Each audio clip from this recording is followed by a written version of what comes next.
Salut la famille, j'espère que vous allez bien. Dans cette petite vidéo, je vais vous montrer à travers le Coran que Allah du Coran encourage la violence domestique.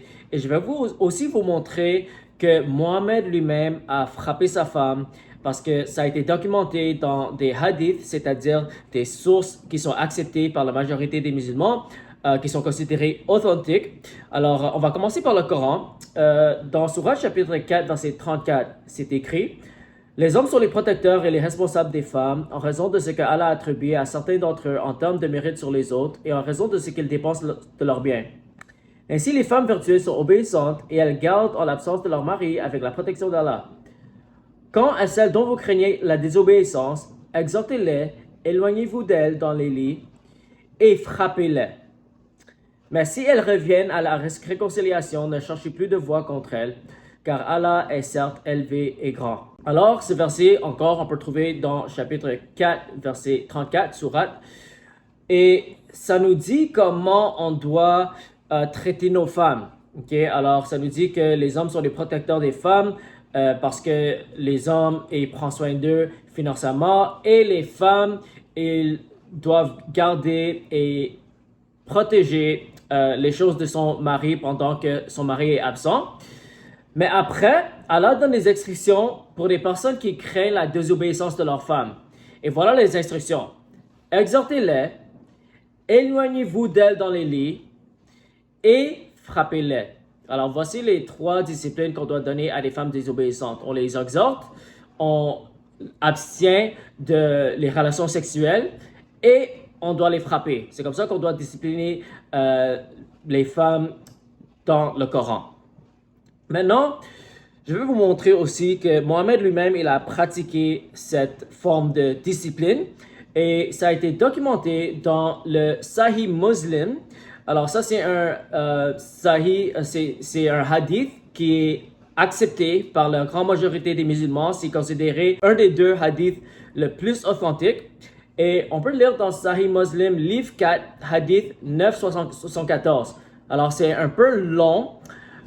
Mais c'est important de comprendre tout le contexte. Alors, je vais vous lire tout le contexte de qu'est-ce qui s'est passé. Alors, c'est écrit, et c'est Aïcha qui est en train de parler dans cet hadith. Alors, Aïcha dit: lorsque c'était ma nuit et que le messager d'Allah était avec moi, il entra, ôta son manteau, ôta ses chaussures et les plaça près de ses pieds, éparpilla du bord de son pagne sur son lit, puis s'allongea. Il attendit jusqu'à ce qu'il pense que je m'étais endormi, puis il prit son manteau lentement, mit ses chaussures lentement, ouvrit la porte lentement, en sortit, puis la refermait lentement. J'ai mis ma chemise sur ma tête, me voilant et enrola ma pagne autour de moi, puis je suis parti à sa suite jusqu'à qu'il atteigne Al-Baqi, où il s'éteint au long moment, puis il leva les mains 3 fois. Ensuite, il se remit en marche, alors je partis aussi, puis il accéléra, alors j'accélérai, puis il se mit à courir, alors je courus. Et j'arrivai chez moi avant lui et entrai. À peine m'étais-je allongé qu'il entra et dit: que passe-t-il, ô Aïcha? Pourquoi es-tu essoufflé? Je répondis: ce n'est rien. Il dit: soit tu me dis ce qui s'est passé, soit le subtil, parfaitement informé me le dira. Je répondis: ô messager d'Allah, que mes parents soient sacrifiés pour toi. Il dit: c'était toi donc que j'ai vu devant moi. Je répondis: oui.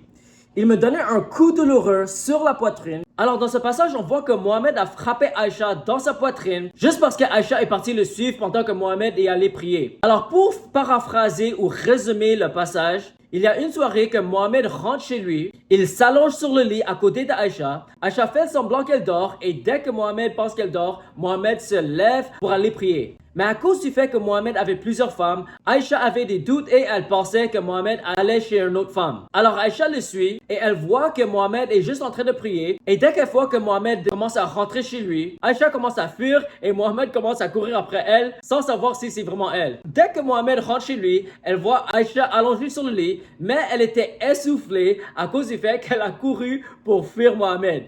Et dès que Mohammed découvre que Aïcha s'est levée pour suivre Mohammed, Mohammed le frappe sur la poitrine. Alors ici, on voit un événement dans la vie de Mohammed qui est documenté dans Sahih Muslim, qui est une source islamique qui est acceptée par la grande majorité des musulmans. Mohammed frappe sa femme pour le discipliner. Alors pourquoi je vous partage ces passages dans le Coran et le Hadith? C'est parce que la Bible nous avertit que si on veut vérifier si un prophète est vrai ou faux, on doit voir ses fruits.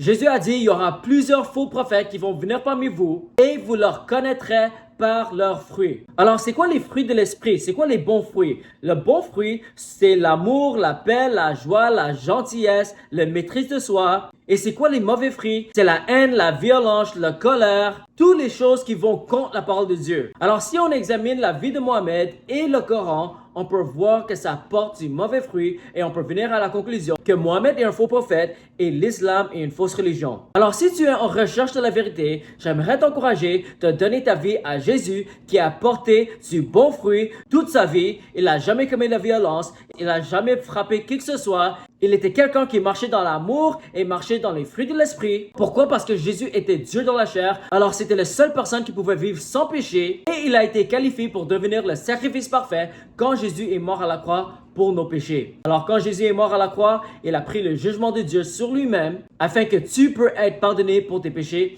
Et le troisième jour, Jésus a été ressuscité de la mort. Alors, si tu veux donner ta vie à Jésus aujourd'hui, tu dois croire que Jésus est le Fils de Dieu, c'est-à-dire qu'il est égal avec Dieu. Tu dois croire qu'il est mort pour tes péchés et tu dois croire qu'il a été ressuscité de la mort. Et si tu crois à cette bonne nouvelle et tu te répands de tes péchés, tu reconnais que tu as péché contre Dieu, tu te détournes de tes péchés et tu décides de suivre Jésus-Christ avec tout ton cœur, tes péchés seront pardonnés, tu vas devenir un enfant de Dieu et tu auras la vie éternelle. Alors que Dieu vous bénisse au nom de Jésus.